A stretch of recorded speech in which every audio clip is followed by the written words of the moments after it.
Okay, you guys. So April is Sexual Assault Awareness Month. And before I get into today's episode, which is actually a replay of one of the very first episodes that was released on this podcast called Stephanie's Story, I wanted to read some information from an article. And this article is from CNN and it is from the end of 2022. And it's about sexual assault. And it states that reports of sexual assault in the US military jumped 13% from the previous fiscal year. It talks about how the defense secretary is looking at combating sexual assault and how it's such a top priority in the military. But I want everyone to understand who's listening that what is reported is not even close to the sexual assaults that actually happen in the military. And so increasing awareness about these things that are happening, it is very, very important. Sexual assault directly impacts mental health in the military in so many ways. And a number of guests who have been on this podcast have been impacted by military sexual assault, sexual trauma, sexual harassment. And so, if you haven't listened to this episode before, I hope that you take to heart what Stephanie is saying here. And please make sure that you are sharing these episodes with your network. Rate, review if you haven't already, and keep spreading the word because the more we talk about mental health, the more we can make changes. So, here's today's episode. Hope you guys enjoy. See you guys next week. Welcome to Your Story Doesn't End Here, the mental health podcast of military and veterans who refuse to be silenced. I'm your host, Rachel, and my mission with this podcast is to be a voice for those who don't have a voice, bring awareness to mental health issues, provide value and solutions, and to change the culture when it comes to mental health within the DoD organizations.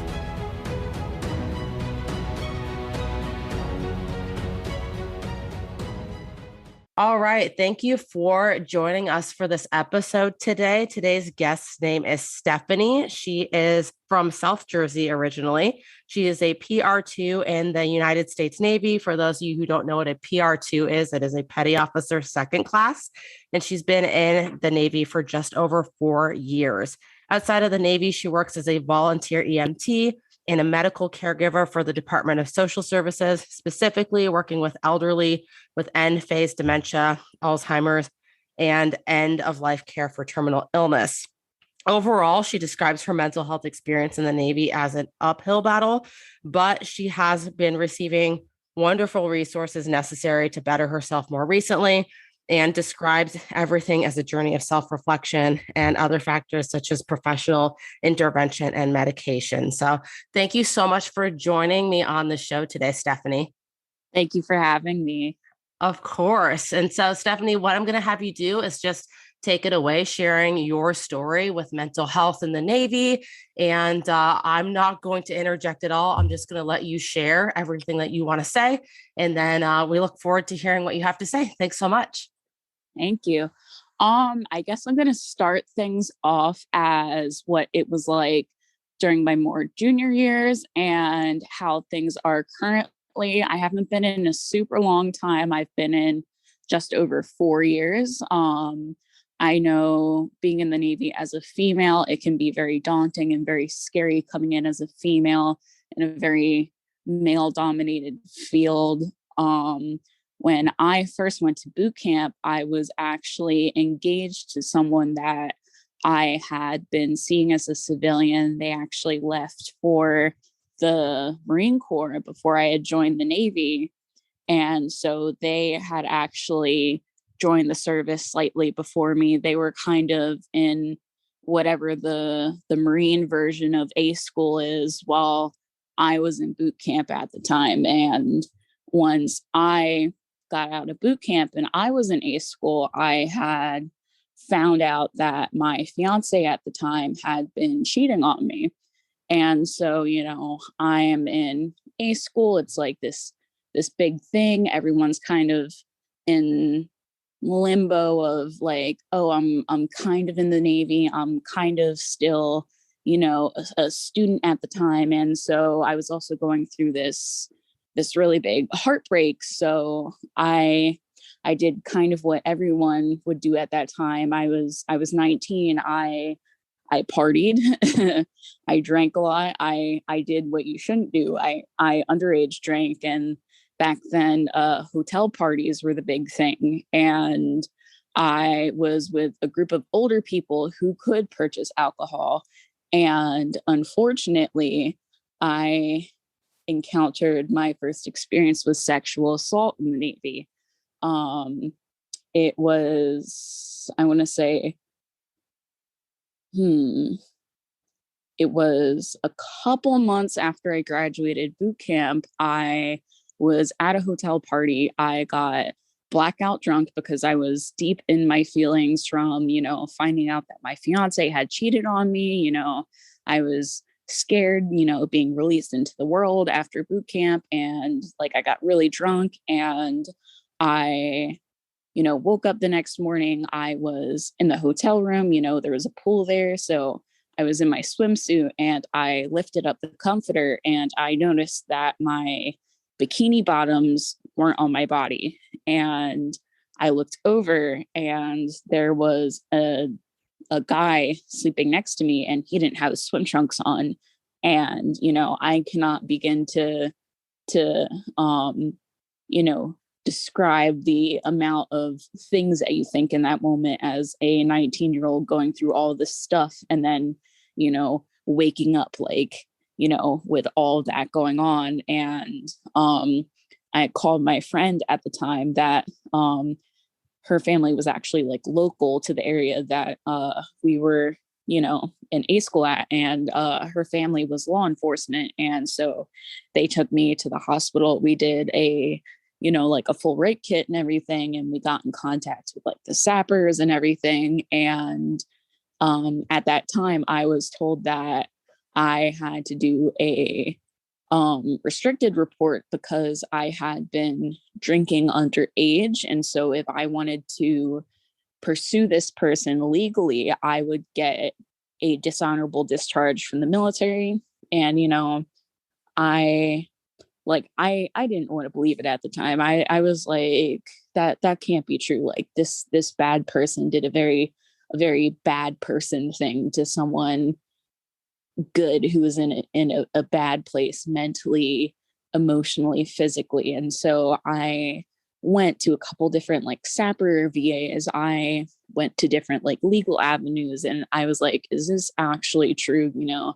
I did my research and all these different resources were coming back to me with the same thing. They're like, yes, if you pursue this person legally, you're going to lose your career. And so like to this day, this is like not necessarily a secret, but this is a thing that I have to live with, knowing that this person is still in the Navy and I was never able to pursue them because it was either that or my job. And I was only 19.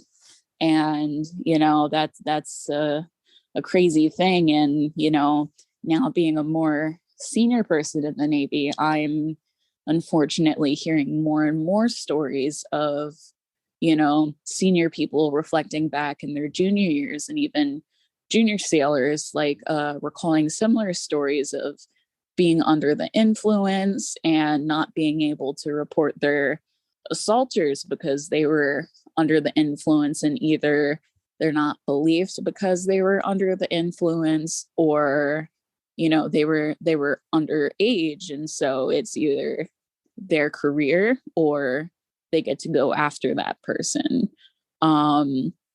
So that's definitely something that's stuck with me for a while. And I guess not necessarily another instance of sexual assault. Thankfully, I've personally never experienced another sexual assault in the military, but I have experienced sexual harassment. I was overseas back in 2018. At the time, I had a really good relationship with my immediate coworkers. It was quite a small command, so it was one of those things where no matter like what rank you were, whether you lived in the barracks, out in town, kind of everyone knew everyone. Even the officers knew everyone. But unfortunately that meant like if someone talked about something, it got around to everyone within like a couple hours. And one week I came into work and there was a lot of buzz kind of going around, when people are talking about something, but you don't quite know what they're talking about, but something's kind of going on. So you want to kind of get in on the chatter. And so the work day is going on and like there's talk going on about something. And eventually I caught wind of it. And there were a couple of male sailors that had gotten drunk that weekend, and they all went out in town and they got matching tattoos. And the tattoos were of Eskimos going fishing, and on the end of the fishing line was female genitalia. And I later actually physically saw like one of their tattoos, and trust me when I say it was like a toddler drew a vagina, like a crudely drawn vagina on the end of a fishing line from an Eskimo. And for those of you that don't know the term Eskimo brothers, I still don't fully understand it. I guess it's when like a group of guys hook up with the same person. But I digress. These group of male sailors, they got drunk, they went out, they all got like the same exact tattoo of what I just described. And in addition to that, below this Eskimo tattoo, they had the names of certain females from my command actually tattooed under that, like actual names of people. And I come to find out my name was one of them. And I recognized the names of other people that were brought up, like the chatter, like other names that were being brought up. I was like, oh my gosh, I'm either friends with those people or I know those people. They're really good people. And, at some point, like I was able to, wrangle up one of the guys that had supposedly gotten the tattoo. And it was very real.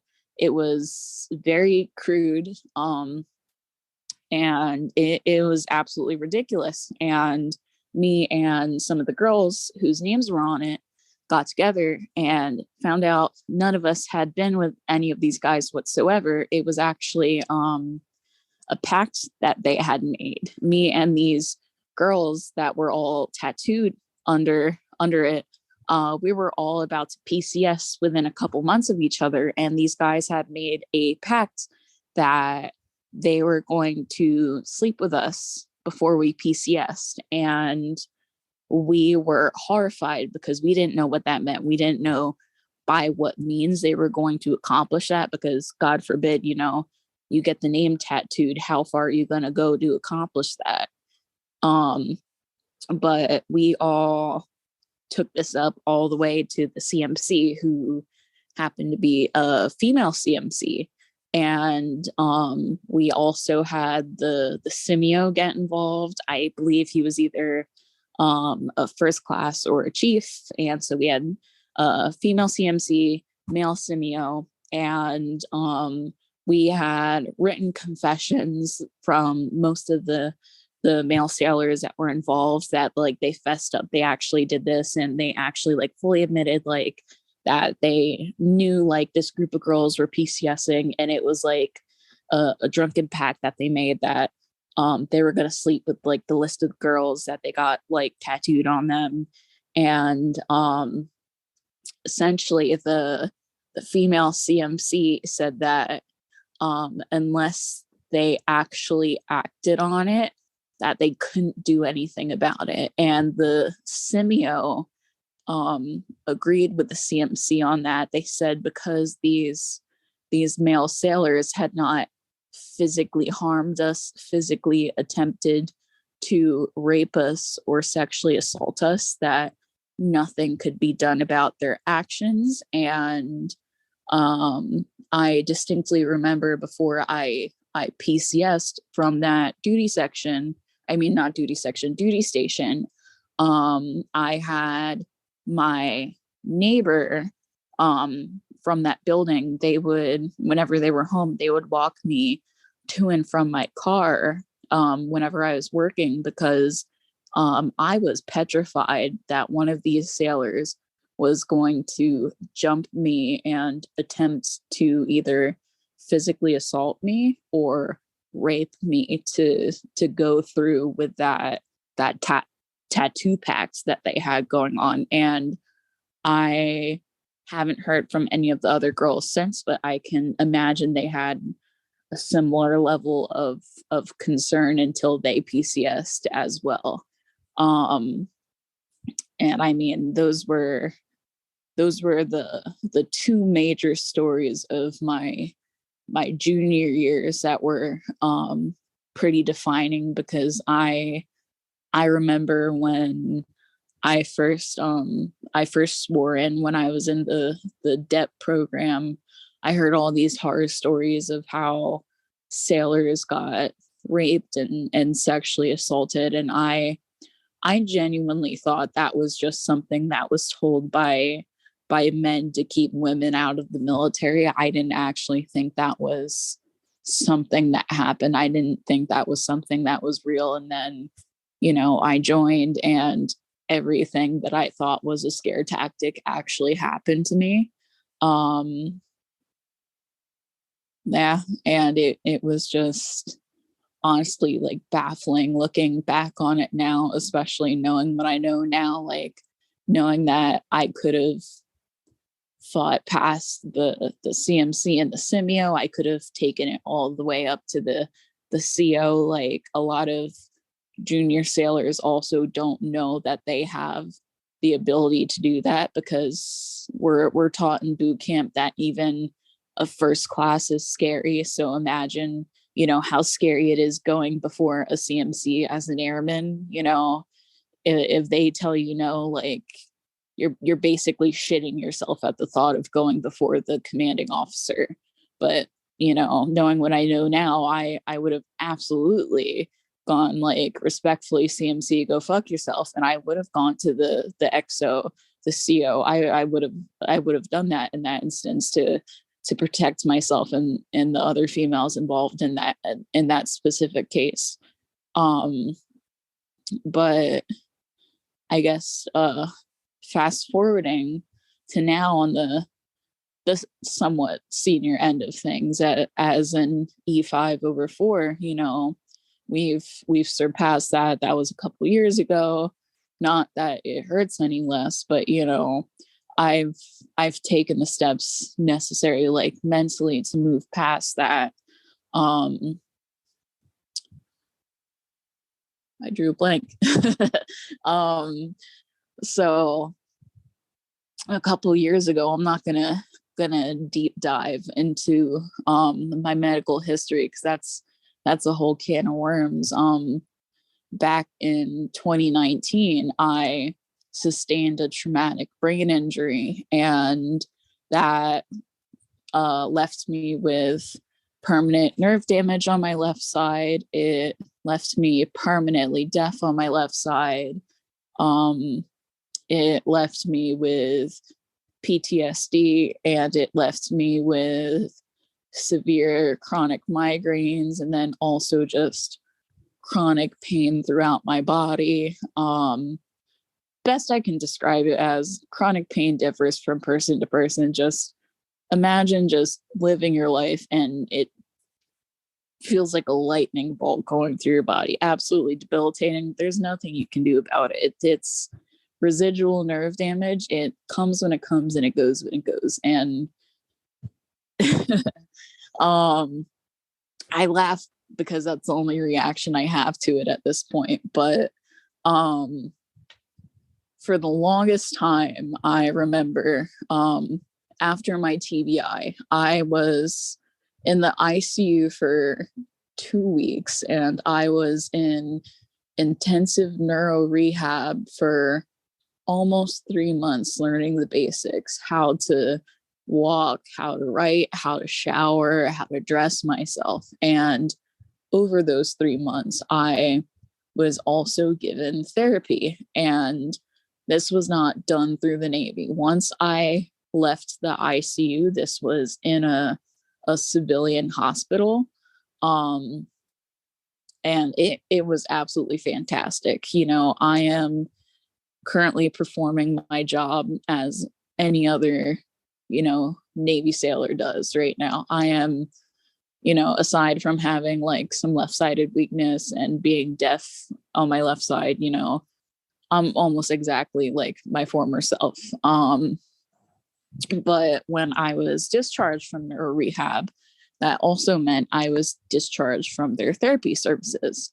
And where I'm currently stationed, there is a massive wait list for mental health services because we have a ton of ships that come and go from where I'm at. So, depending on how many ships are here, depends on how much strain is on the mental health care providers here.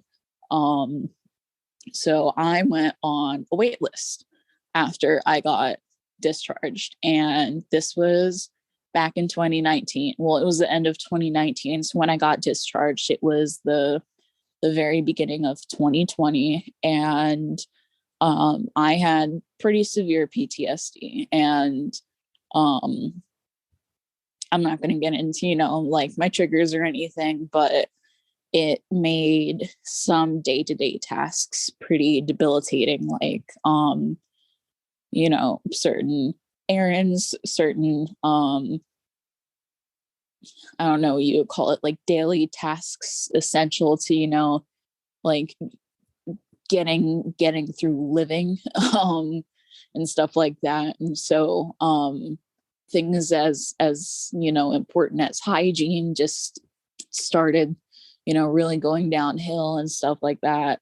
And no matter how many resources I contacted, things were just getting really bad. And I know the Navy likes to preach about going to the chaplain, and I did use that resource. The chaplain is definitely a fantastic resource to use, but it's not a permanent resource. They're a great person to talk to when you need someone to listen to you, but they're not a healthcare professional. They're not someone that can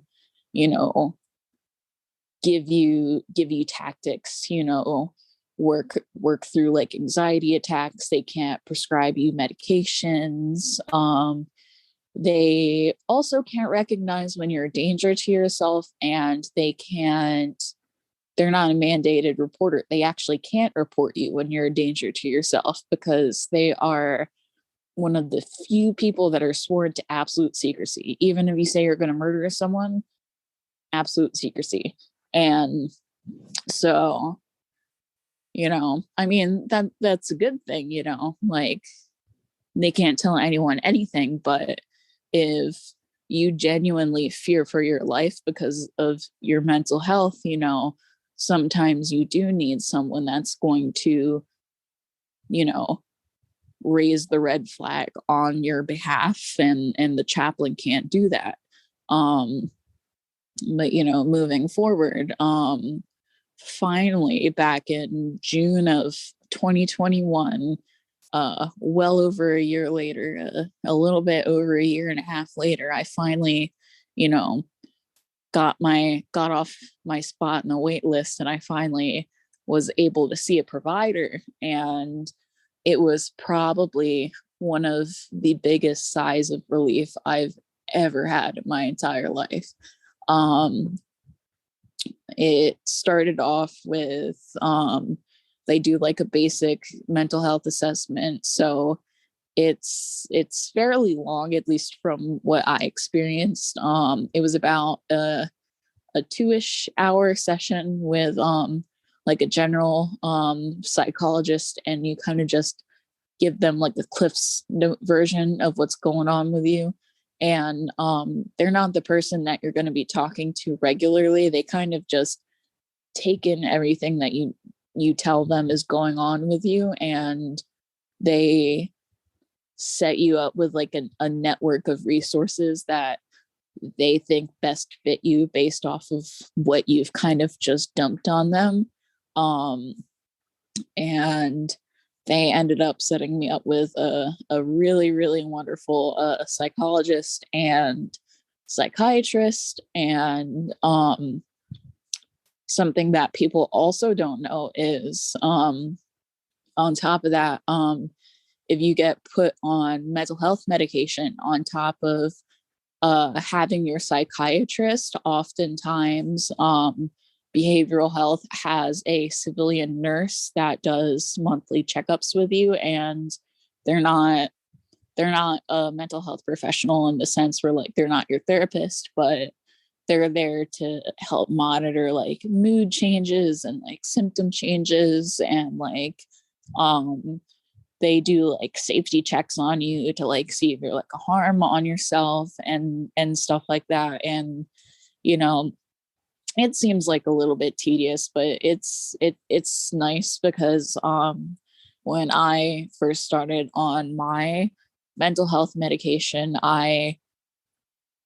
some things got better and some things got worse, but as the person personally going through those changes, I didn't realize that some things were kind of going sideways. And when she was calling me to do those checks, she was able to alert my psychiatrist like, hey, we need to adjust this dosage because I'm noticing she's kind of getting a little funky.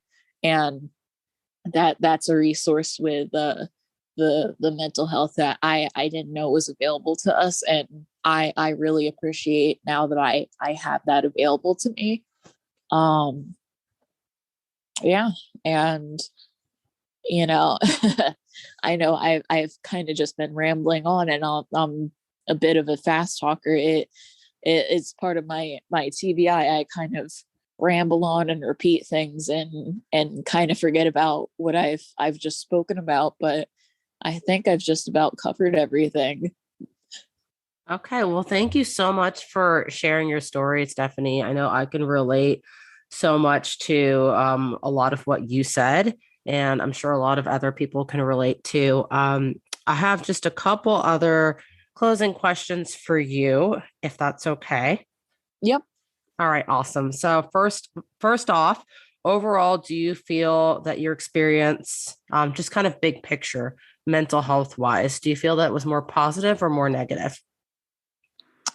I feel like towards the end it was more positive, just because with rank I gained knowledge. I definitely feel like we need to give out more resources to people straight when they come out of boot camp.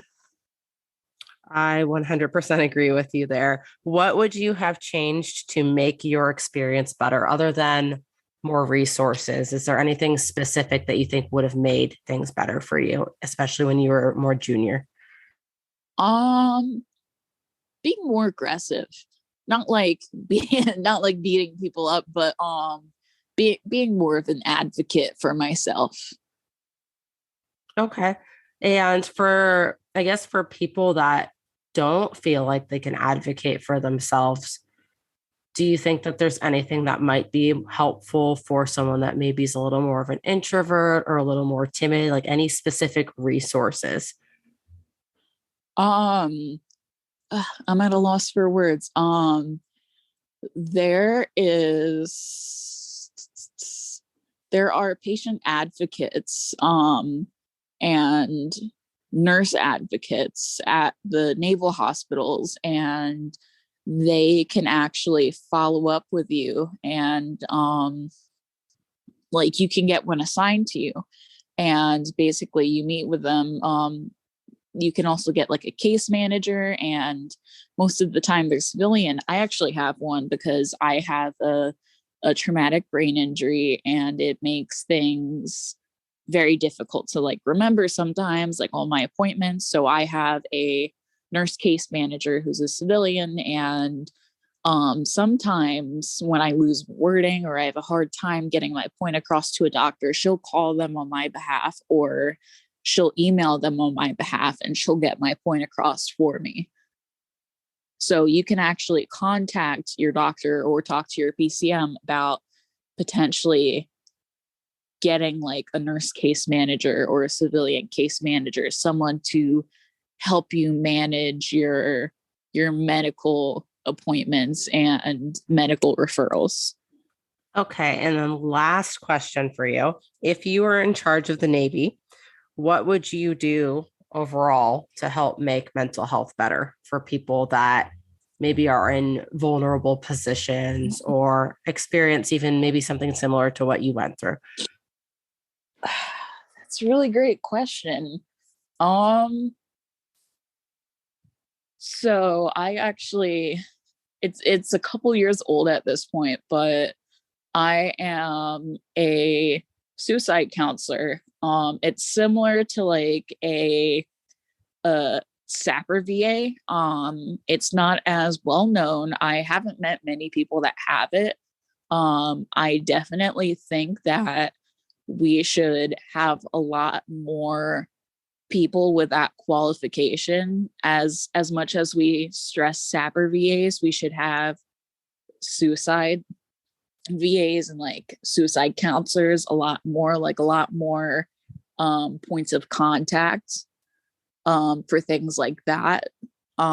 Just like safe people to approach, because a lot of our leadership is very scary, and like just having like a softer, more approachable point of contact, like our good old SAPR VA guys. All right. Well, thank you so much, Stephanie, again, for sharing your story. Thank you for answering the questions and providing value to everyone listening today. And I hope that anyone listening was able to get some value, or maybe you related to Stephanie's story in some way, shape, or form. But I just wanted to give you my most sincere thank you and gratitude again for just taking the time to be on the show. Thank you again for having me. Thank you for taking the time to listen in today. With your support, we are able to increase awareness of the mental health issues affecting service members and veterans today, with the goal of creating positive change. If you got value from this episode, please take 30 seconds to subscribe and share this episode within your own network. Until next time, remember, your story matters, your mental health matters, and your story doesn't end here.